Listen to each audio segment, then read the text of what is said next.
Inconsistent, obviously. Game shows for itself, in order to be a good offense, you have to be a consistent offense, be disciplined, and with the small details that it takes to finish off drives. And obviously, again, not near good enough on third downs. In those situations, you have to be able to move the chains and put yourself into position to have success. And unfortunately, we weren't able to again do that tonight. And put our defense in some bad situations, which is unfortunate, and we got to be much better. Seth, how well did you feel Jackson played tonight overall?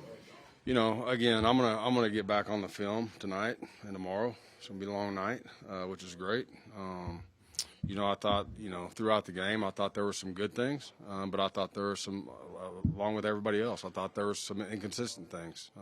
Especially in when we have situational football, you just got to trust your job, trust the way we practice throughout the week, and you can't press. And you got to, and I think it's all of us, we have to make the plays that are out there to be made, and we're not consistently doing that, which is frustrating. And listen, it always starts with me. I'm never going to throw our guys under the bus because, I'm the one week in and week out. It's my job to put them in the right situations to be successful. And so I'll take that. But at the same time, when there's plays to be had, you got to be able to make them, especially against a team that's hungry. And the longer you let them stick around, the hungrier they get, the more confidence they get. And as you know, you're now you're in a dogfight. And so now you're having to play 4-minute offense in order to help your team win. And so, again, successful offenses are consistent and disciplined in their jobs, and we weren't able to do that tonight. It looked like it's a step back for you from last week. Is that alarming that with this much room for improvement, you really didn't make it tonight? Yeah, you're hoping week 1 to week 2 there's a huge improvement. And listen, I'm never going to make excuses or allow anybody to make them for us. We just weren't consistent enough tonight, and we got to do a much better job. And all the way around. And again, that starts with me, and I promise you this, I'll work hard to correct it, but at the same time, it takes everybody. Everybody has to man up and look themselves in the mirror, coach, players alike, and we all have a job to do, and our job is to hold each other accountable to a high standard. And right now, we got to be much better. But I predict that I'll see some a lot of things will frustrate me tonight on tape, and probably with myself. But at the same time, there's going to be a lot of positives on there. It's not going to be big tweaks. It's going to be little things. It's going to be a lot of little things. That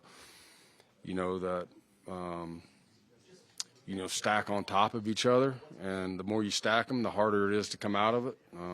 The more it is, the harder it is to get that momentum back, and I suspect I'll see a lot of that too.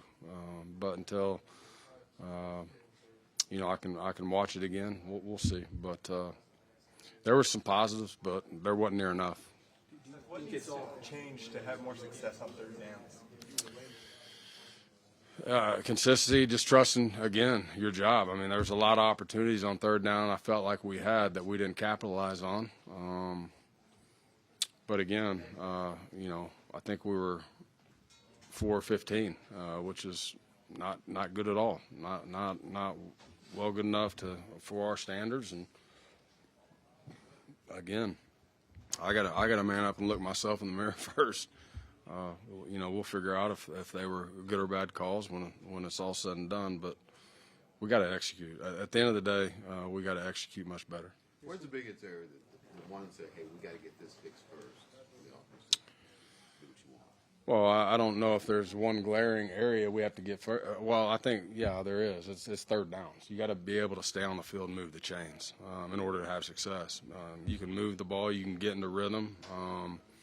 But if you're not consistent enough within a drive, to continue to move the chains, then it's going to be hard. And the other thing is when you take your opportunities down the field, at times you're going to have to make those opportunities work, and you got to get off the field right there with touchdowns. And so, you're not going to always be consistent going on 14, 15 play drives. You got to be explosive, and I don't think we've been near explosive as of to date.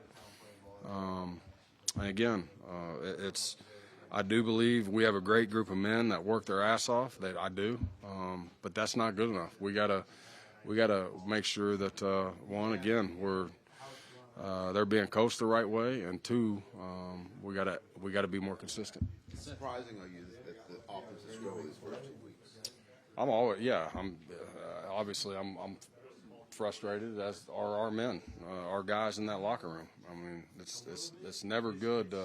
You have high standards, you have high expectations, and when that's not being met, there is frustrations. But I will say this: our guys will stick together.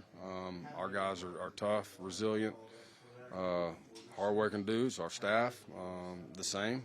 And at the end of the day, you just got to keep grinding, keep working, and really try to figure out,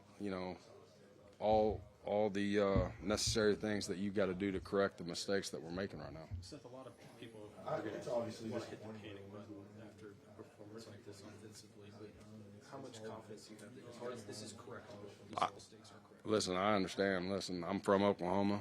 I've been born and raised here. I played here, and I get it. There are high standards here, and if there weren't, I wouldn't want to be here. I have high standards of this university, of this program, and so I know exactly what that looks like. And so whether they hit the panic button or don't hit the panic button, I can't focus in on that. I can't worry about that.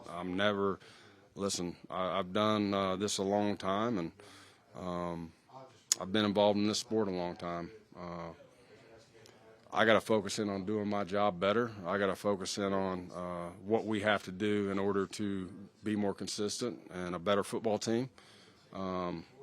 So, teach their own. I mean, that's how I look at it. A game like this, when the team's playing ball control, kind of like what they did, is it teaching moment for Jackson not to go out there and think, I got to get everything back, I'm not getting the ball as many times in a game like this, and not try to rush things, and just play his game? Listen, I don't think any weeks.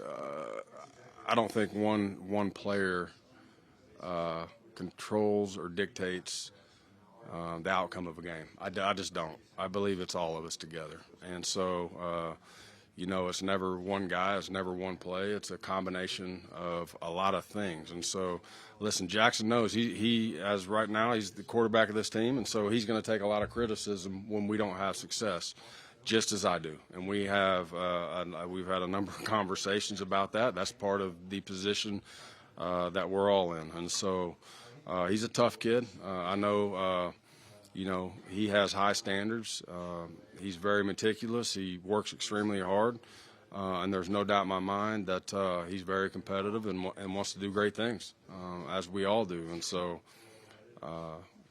at the end of the day, it takes 11 guys, full staff, a bunch of guys to step up and make plays in situations. So, again, it's on all of us. How do you rephrase that? I guess they wanted to play ball control and keep the ball out of your offense. I guess, in other words, it looked like they were trying to keep the ball I don't know out why of they were worried about our offense. We weren't consistent enough to hurt them. So, ball control, I don't know if they were trying to play ball control or, I didn't see that, and I didn't watch the game yet, so I don't know. I didn't have the opportunity to watch it on TV, but I do know this. It still goes back to we got to make the plays, and we got to be consistent, and it's my job to put them in the situations to be more successful.